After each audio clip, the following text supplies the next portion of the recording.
Good evening.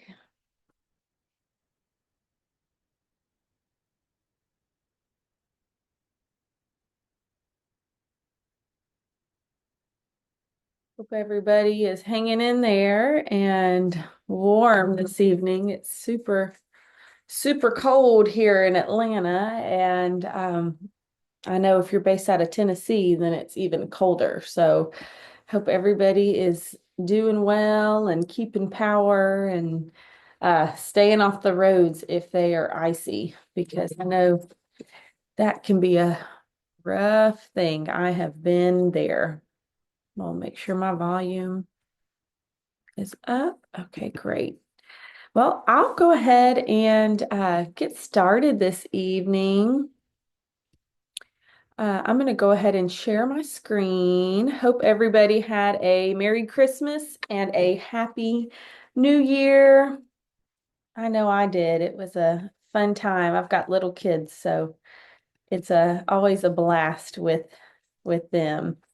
If y'all don't mind, can y'all unmute yourself or just put it in the chat if you can see my screen, just to make sure I'm not uh, doing anything incorrectly? I can see it. Perfect. Thank you so much.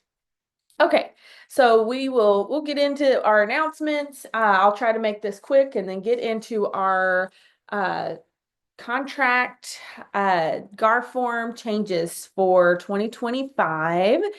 And we'll start with the January announcements. A couple of these are relating to end of December, beginning of January.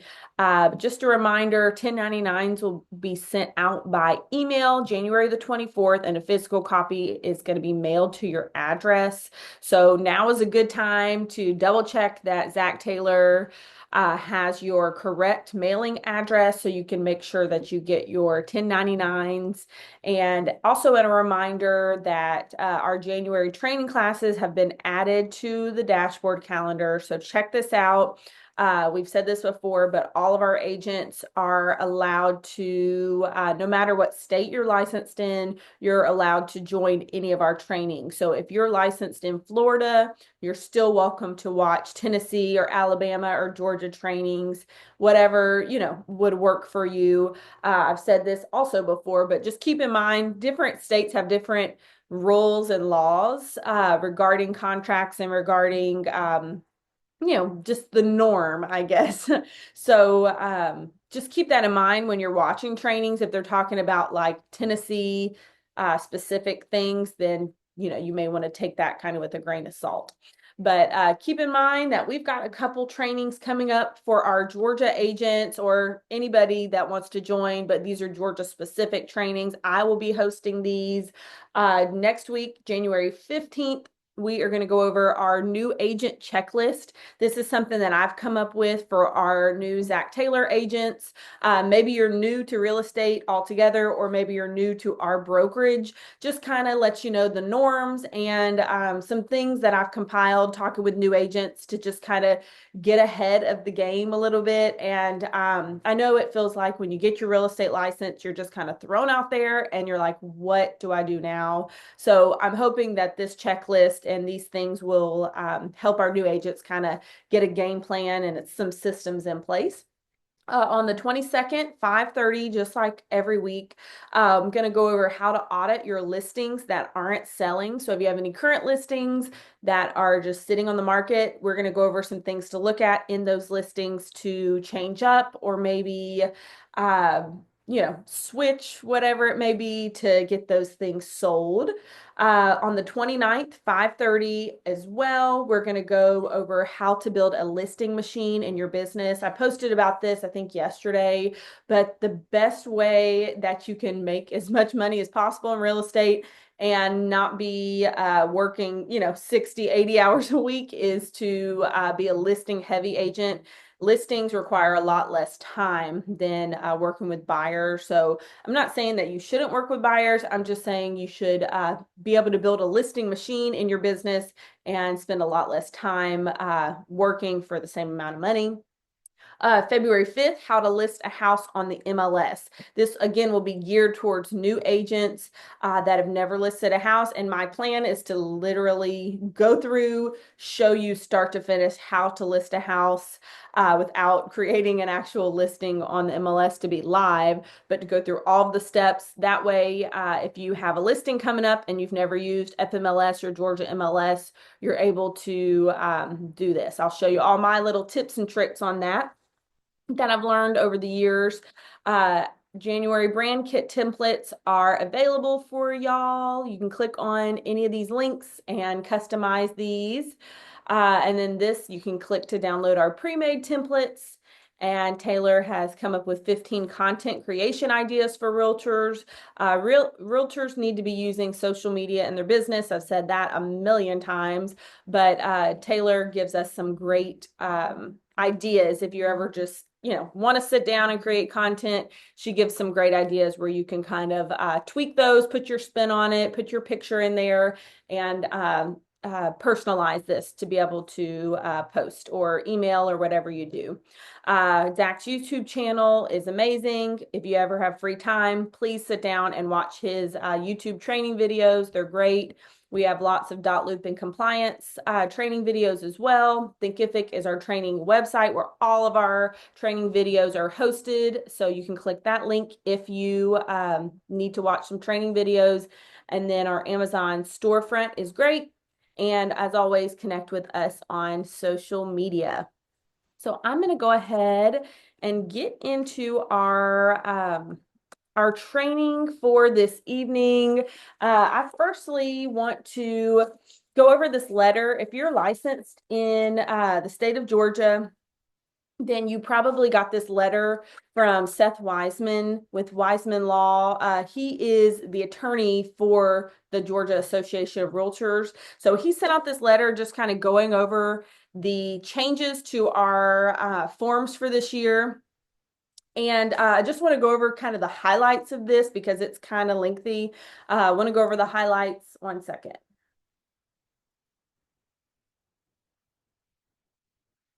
Just want to go over the highlights of this, and then we're really going to dig into each of these forms, and I'll actually pull up the forms to show you kind of what's changed on it. So I just highlighted this. In addition to making changes required by the NAR settlement, the GAR Forms Committee made changes to try to make these forms easier for consumers to understand, and this article is going to explain the major changes for 2025. So we all know last year we had a lawsuit. We had an August 17th date of, everything kind of changing over, or compensation no longer being called commission, and lots of crazy, fun changes in our industry altogether. So there were some things that they immediately implemented into our forms. I believe that was as of like end of July, but as of 2025, they've kind of tweaked these things and made them a little more user-friendly and easier to understand for consumers. So number one, changes to the GAR purchase and sale agreement. So this is probably our most used form. The right to extend closing date was changed. Obligation to pay bank charges changed. Delays caused by emergencies. So this is something that I think is good to be aware of. If the state that you are writing a contract in, so in this case, Georgia, if the governor declares a state of emergency, this may be due to weather, it may be, natural disaster, it may be war, whatever it may be. If they declare a state of emergency, then all contractual deadlines are going to be extended. So good to know and good to have, knowledge of this and have this kind of in your back pocket in case something is delayed with a closing or with a deadline because of a natural disaster or some kind of an emergency. Section on inspection of neighborhood is revised. Disclaimer section is revised. Condemnation section is revised. Entire agreement section of contract is modified. And again, you can read all the details of all these things. We're not going to go through all these tonight. We're going to do more of the forms and the practical things, but I do think it's good to be aware of these things, and if y'all want to look into them further, you're welcome to. the property to be in a clean condition. I thought this was cool because we have, I know I've worked with some investor clients before, and they advertise a property to be as is. And so, by our contracts and the wording in our agreements now, it's saying that the property is to be delivered in a clean condition, free of trash, debris, garbage, and personal property. But for 2025, if the seller doesn't want to have the property left in a clean condition, like if they're an investor and it's a estate deal or something like that, where they don't want the seller to have to deal with cleaning out the property, then you can put in a special stipulation, kind of like this: notwithstanding any provision to the contrary contained herein, the seller shall have no obligation to clean the property in anticipation of the closing or to leave the property in a clean condition. So it's a way to give them an out if your seller doesn't care about the property being left clean. Also, a little mental note: if your clients want the property in clean condition, it's already included in the contract. But of course, you're always welcome to put in the special stipulations, any specifics on that. If you want it cleaned by a professional cleaning company and the invoice to be given to your buyer, or whatever it, may be. Some of these things are a big deal to buyers. How they walk into their house and how they feel when they get there makes a big difference. The effect of a sale and existing lease clarified. Tax proration section is clarified. No recording of the purchase and sale agreement. The rules for interpreting the agreement. Statute of limitations is modified. Hold harmless language in inspection section is revised. The signature block is modified now. So the signature block on GAR forms are going to be revised, or already are revised, to remind individuals signing on behalf of legal entities to include both the legal entity name and their own name. So if you're working with, again, an investor, I work with investors a lot, so I deal with this.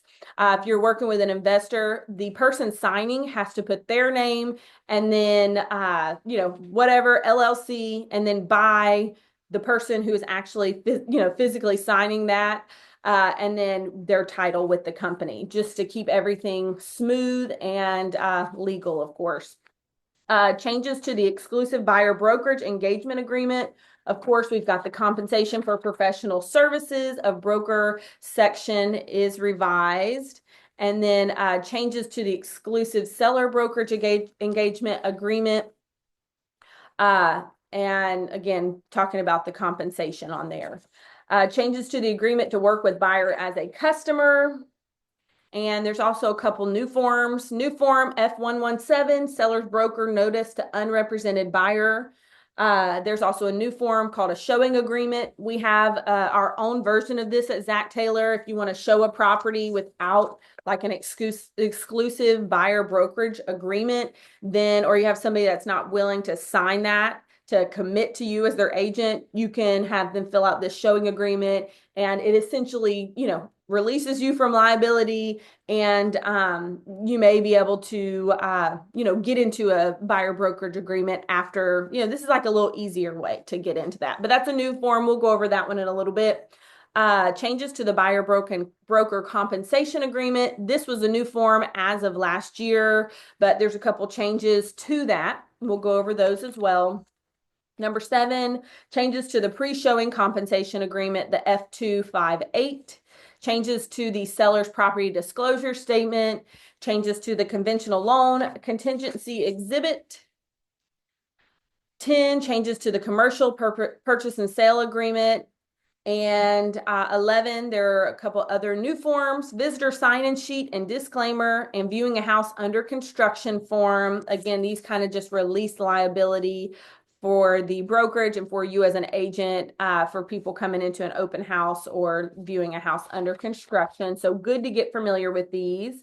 13, new brochure is what buyers, sellers, and realtors need to know about buying agricultural land and land near military bases. And then the special stipulations amendment to address concerns as notice to terminate. So this special stipulation right here is just added to our special stipulations index, And essentially, and we'll go over this a little more, but essentially is saying that if you're representing a buyer, you submit an amendment to address concerns, and the seller doesn't sign and agree to this. If they don't sign this within 2 minutes prior to the end of the due diligence period, then the amendment to address concerns is going to serve as the notice to terminate the agreement. So instead of you having to, I know I had yesterday, an agent sent me an amendment to address concerns and a termination if we didn't agree to that. So instead of having to do both forms, this amendment is going to serve as notice to terminate. And this is going to hopefully cut back on this is hopefully going to cut back on agents that wait until the very last second to be able to give an answer to an amendment to address concerns because they know they're going to have to deal with a termination. So again, all of that was by Seth Wiseman. He is the general counsel and senior partner of Weissman Law, and he is the attorney for Georgia Association of Realtors. So I'll go ahead and get into our presentation for this evening. Went through our announcements. We went through the changes kind of in an overview, but I also want to go through some of these changes. Why do I always do this? I always just think I have a whole screen and I don't. But we're going to talk about the specifics of the GAR form changes for 2025. And let's see.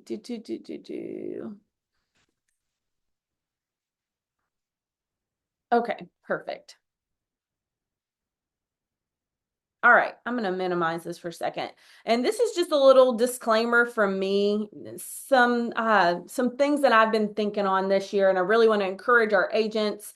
If you're on this call tonight, this is probably not really for you, but I just want to encourage our agents that are willing to learn, and I want to encourage our agents, if you are talking to other agents, encourage them to learn also. We need to set ourselves to a higher standard in real estate. We need to be the best we can, and the sky's the limit in this business. So just as a reminder, GAR forms change yearly. Okay, that's why you're here tonight, because every single year these forms change. And at Zach Taylor, we desire for our agents to get into the habit of taking a class at least once a year to stay up to date on these changes. If you go 5 years and you haven't taken the GAR forms change class at all, and you haven't looked up to the, what's going on, what's the new things going on in GAR forms, then when you get a client, you're not doing them complete justice of what they deserve as a realtor. So we encourage you to be and stay a student of this business, no matter how long you've been in this business, to try to give your clients the best service possible. And it's good for you also, just to always be ready to learn. I encourage you personally to give yourself office hours in 2025. They don't have to be 9 to 5. It could be 2 hours a day, whatever you feel that will, is doable in your life. But in 2025, when you're in the car, I want to encourage you to listen to podcasts, audiobooks on real estate to try to grow in your knowledge. Again, we're always trying to stay being a student of this business because it's constantly changing. We're never going to know everything about this. Invest in your business also. I want to encourage you, don't only take the free classes that you see offered at Zach Taylor, or, GAR may offer a class, or your board may offer free classes. Those are great, and I want to encourage you to do those, but don't only take the free classes. There comes a point in your business that you have to take it seriously and actually, put some money down to take a really good class that's gonna, take your business to the next level. So encourage you on that. Also, don't just fill in the blanks on these contracts. We've got to know what's on the contract, so again, we can give the absolute best service to our clients. All right. So let's talk about what is new. So compensation is now the word of the day. Compensation is it's how we get paid. We no longer are agents that make commission. And I took a class on these GAR form changes, and the instructor said it's so interesting in the English language that like commission, the word commission has multiple different meanings. So there's a Georgia real estate commission, the people that, make the rules, and you go before them if you have like an issue or dispute or whatever, the real estate commission. And then we also call how we get paid our commission. So it could be confusing to people. And then also with this lawsuit, we again have just started calling this compensation. We want to make sure people don't think that we get like a base salary and then our commission is just, the bonus on top. This is our salary. So this is called our compensation. I want to encourage each of y'all and anybody that's going to watch this, when you're talking about your compensation, your payment for services, you use that word, you just throw commission right out of your vocabulary when it talks to our compensation. So that's something that's new, and we want to definitely remember that. There we go. Okay, good. Glad that. Oh no. I have the worst time with this bar. Okay. Something else on the amendment to address concerns. There is a special stipulation verbiage 22302. We've already went over this a little bit, but I just want to go ahead and read this to y'all. In the event that the amendment to address concerns with the property is not accepted by the seller and delivered back to the buyer by 2 minutes prior to the end of the due diligence period, this amendment to address concerns with property shall serve notice to terminate this agreement effective 1 minute prior to the end of the due diligence period. So I think I've already explained this, but essentially this means you don't have to send a termination. If you send an amendment to address concerns, the seller doesn't agree, and your due diligence period expires, then that is serves as your notice to terminate your contract. Now, if it's me as a broker, I'm not going to go by this. I'm going to go ahead and still send a unilateral termination, citing, within the due diligence period, just to solidify that there's no ifs, ands, or buts. But the Georgia Association of Realtors did want to add this in so that sellers don't feel like they can wait until the last minute to like try to counter back or something. And then the buyer is kind of, stuck. So this does give, an out essentially with that. Okay, so F117, this is the seller's broker's notice to unrepresented buyer. And I apologize, but I'm kind of going to be switching back and forth between dot loop and, oh, sorry, I thought I was on the right page. Between dot loop and my presentation here, just to try to show y'all the actual forms. So we are on F117 right here. The seller's broker notice to unrepresented buyer, F117, and this is a new form for 2025. And I like where it says here, the buyer is responsible for protecting buyer's own interest if buyer decides to purchase the property. So this essentially means that if you are a listing agent on a property, you can represent a buyer essentially as a customer, or you can essentially represent them unrepresented, but they are completely responsible for protecting their own interests. You are not allowed to give them advice regarding the house or defects.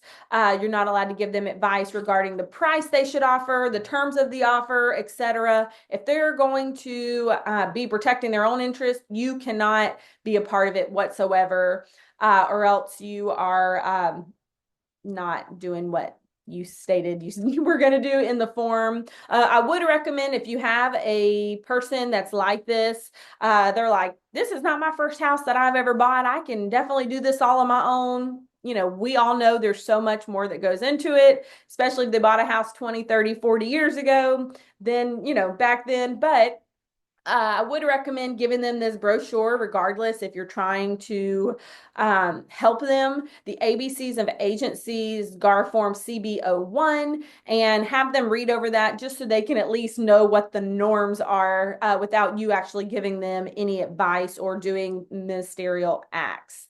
I would also say it's best to refer to another agent 99.999% of the time, because the buyer can have true representation if they do end up wanting the house. And it's also almost impossible to look out for both parties' best interests. So it's just, it's not something that we at Zach Taylor recommend you do any kind of dual agency. But again, you are able to show a property to an unrepresented buyer. They just need to sign this form. And again, know that you are not helping them purchase that home. Okay, our next slide is the F118. And this is a completely new form again, the showing agreement. And this is not to be used by seller's broker. They made that loud and clear at the top. This form is mainly for newer agents or people that have new potential clients that aren't ready to sign a buyer brokerage agreement. Maybe somebody is like an online lead. You've been cold calling. They want to see a house, but they're not quite ready to commit to you as their agent. And then maybe you're also not ready to commit to them as a client. May even just be somebody that you trust to use you when the time is right, but you just want to cover yourself as with this showing agreement. It essentially just releases liability from a lot of things. And we go ahead and let them know right off the bat, compensation is negotiable and not set by law. We as brokers or as agents can perform limited services. If they sign this form, we're not able to give them our full client services. And the broker's agency relationship with the buyer, it's saying we're not representing the buyer in any client capacity. Again, they make this form very easy to read and like non-pushy, so that again, those online leads, maybe friends, family, whatever, are able to sign this without fear that you're going to come back and want a commission out of them or compensation out of them. Sorry. Hazardous conditions on property, you're not responsible for that. Hold harmless agreement, fair housing, and then you're able to put in the following properties addresses. So this is the F118. We have our own form of this. Zach Taylor created their own pre-showing agreement that you're able to use also. It really doesn't matter as long as we are covering ourselves to make sure that they know that we do not represent them as clients and we're not going to treat them like a client. And I think everything, will be good. Again, we just want to make sure we get something like this signed before we're out showing houses to people. Next is the F259. I could go back and show y'all that I made slides for each of these, but I think it's easier just to stay in dot loop and go through these. F259, this is not a new form, but they did tweak it a little. The F259 is the buyer's broker compensation agreement. And this essentially is just saying the compensation is going to be shared or paid to the seller's broker by buyer. So pretty self-explanatory. Hope y'all are figuring out how to do these brokers compensation agreements and forms. If you have any questions on any of these, always feel free to shoot them my way. Next is going to be the F317. This will be used if you're representing a buyer, and this is the buyer's broker notice to seller of seller's obligations regarding lead-based paint. So as of 2025, they have upped the fines if you do not disclose that a house was built before 1978 and disclose that the buyer has a 10-day period to conduct a lead-based paint assessment. Then the fine used to be $10,000. As of 2025, it is now $25,000. So you do want to make sure that we are disclosing houses that were built that possibly have lead-based paint. And the guy that I took this class from, he said even his like new construction houses are like going ahead and showing that their buyer can go ahead and get a lead-based paint assessment, which is interesting because there's like no way that they would have lead-based paint. But again, still, you better to be safe than sorry. And there's another one of those same exact agreement. Let's see, I'm sorry. Right here, the obligation regarding lead-based paint. There's also a seller's notice to buyer regarding obligation. So there's two of those, the F317 and then the F318. Just get familiar with those. You may want to look over those both if needed. The exclusive seller brokerage engagement agreement. This is not a new form. It's just updated for 2025. Couple things I wanted to make y'all aware of that I found pretty interesting when I was taking some courses on these forms. So the commencement date of the agreement is the date that the listing agreement is signed. It's not necessarily the date that a house goes onto the market.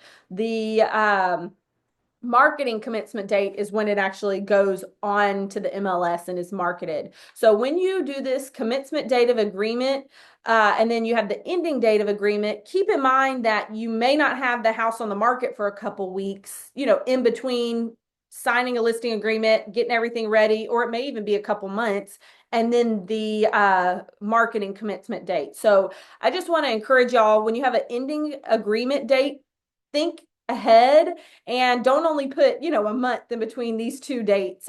Give yourself 3, 6, 12 months, whatever it takes to be able to give you some extra time to get that house sold. Because again, the commencement date of the agreement, the date that it's signed is not necessarily always the day that the house goes on to the market, which is the marketing commencement date.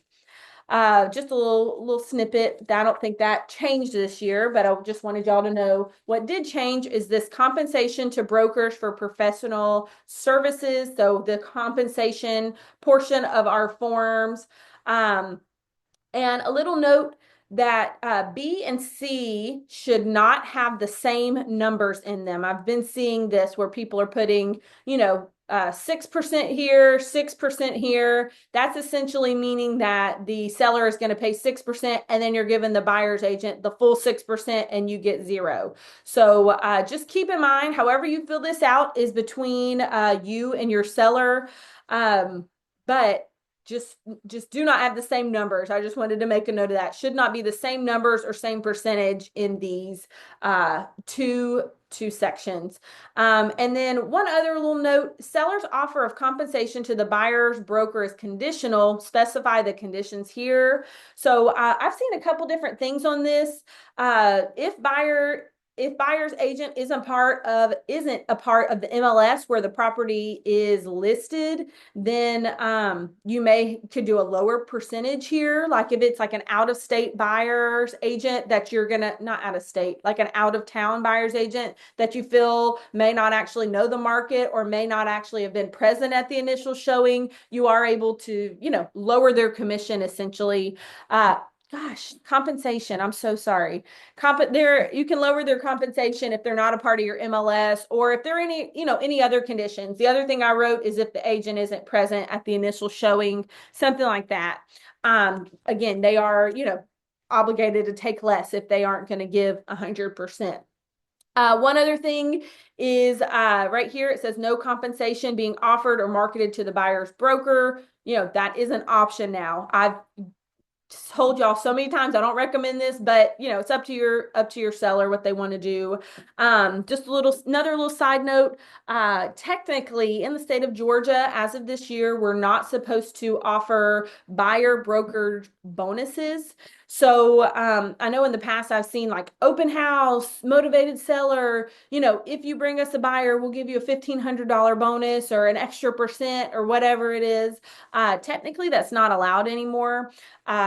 We'll see what actually happens with that, but based on what I've read, that's not allowed. The protected period, just wanted to remind y'all on this. If we are working on a contract at the end of a listing agreement, this means that we'll still abide by the term. So, I like to put like 90 days here. That way, if you're towards the end of your listing agreement, you get an offer, but they won't close until after your listing expires. Number one, I'd recommend you do a new listing agreement to kind of cover yourself. But if you forget or whatever, you can have a protected period here where the seller can't cut you out of the deal after you've done so much work on his or her home to get it sold. One other things that we'll talk about later are these brochures. They definitely help. Just to include that with any of your buyer brokerage agreement or seller brokerage agreement, just to kind of cover yourself. We'll talk a little more about that. Okay, next form is going to be the F110 buyer brokerage agreement. Again, essentially what we just went over, except we did the seller side. Not a new form, just updated. Again, the main change is this compensation here. I'm not going to go through all of that because I just did that on the seller side.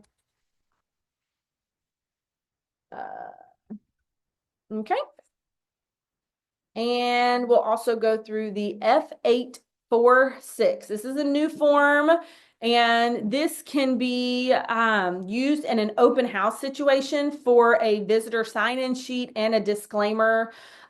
This disclaimer just essentially releases us as a brokerage or you as an agent from liability if there are any, steps or any issues, just so people won't be coming into open houses and then trying to sue us because we hosted an open house. So it's good to use this form with the disclaimer so that each visitor can print their name and sign.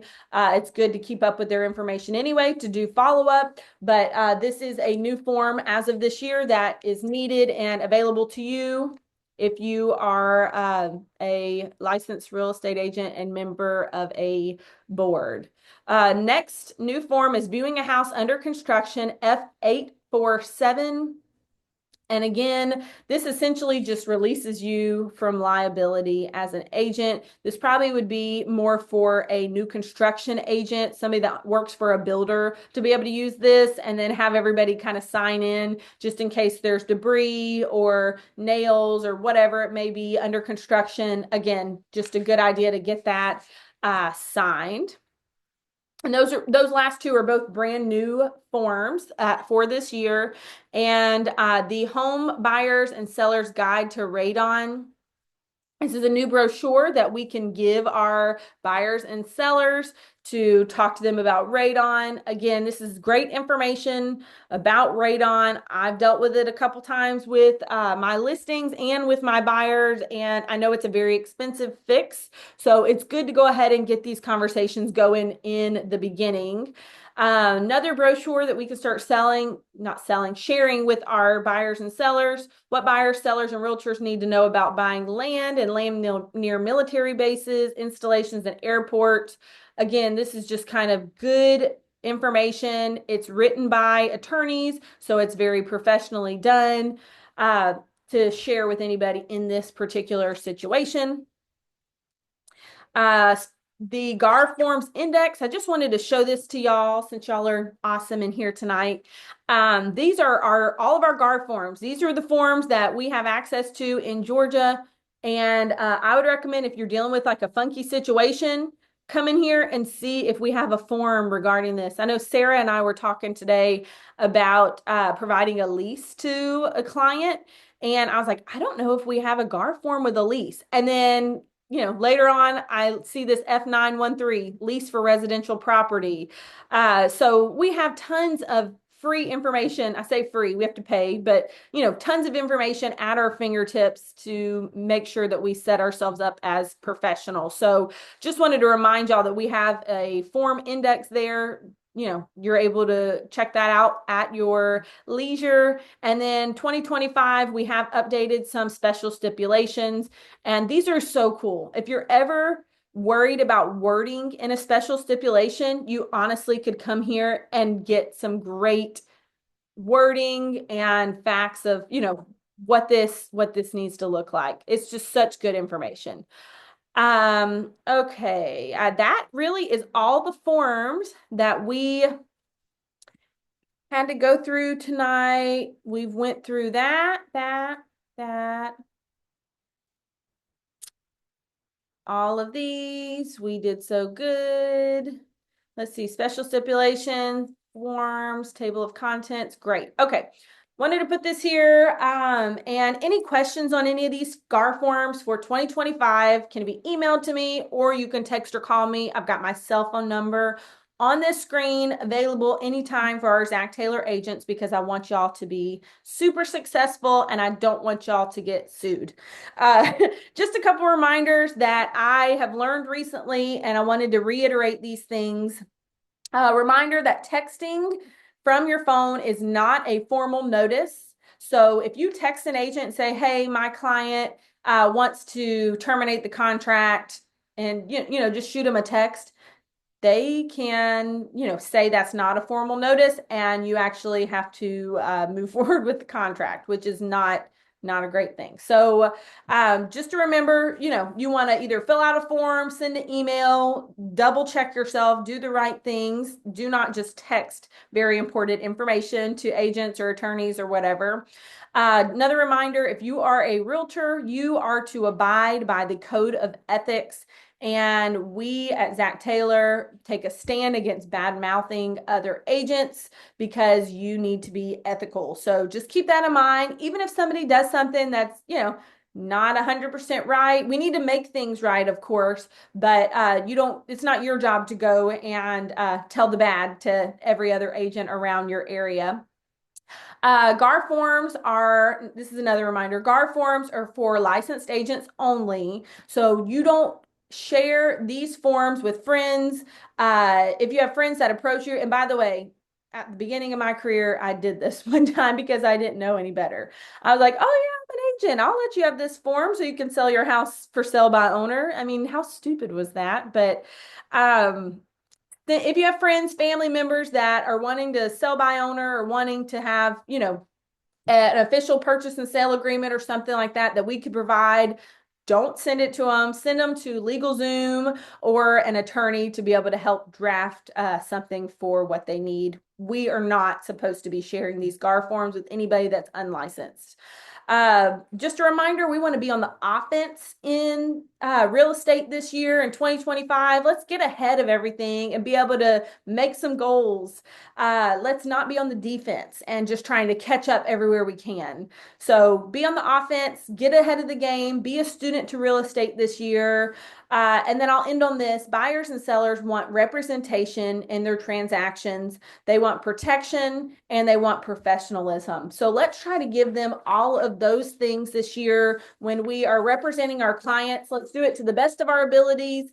I've said it 5 times on this call, but let's be a student. Let's continually educate ourselves, educate our clients, and you will be successful. I promise you, promise you, promise you. Does anybody have any questions before I let y'all go this evening? Anything that I said that was wrong? All right, I'll take that as a no. Thank y'all so much for being on this evening. Thank y'all for being great students for sure. So I will let y'all go a little early this evening. I hope y'all have a great evening. And just a reminder, our training next Wednesday, 5:30 Eastern, is going to be going over the new agent checklist. Also, a little side note, write down these trainings and meetings that we're having. Set a reminder in your phone. I know y'all are here, so y'all are amazing. But if anybody's watching this after our meeting, set a reminder in your phone to watch these. Get on live, and if at all possible, write these trainings down so you can remember them. These are free. They're, it's free information. And so I appreciate y'all, and we'll see you next week. Thank you so much.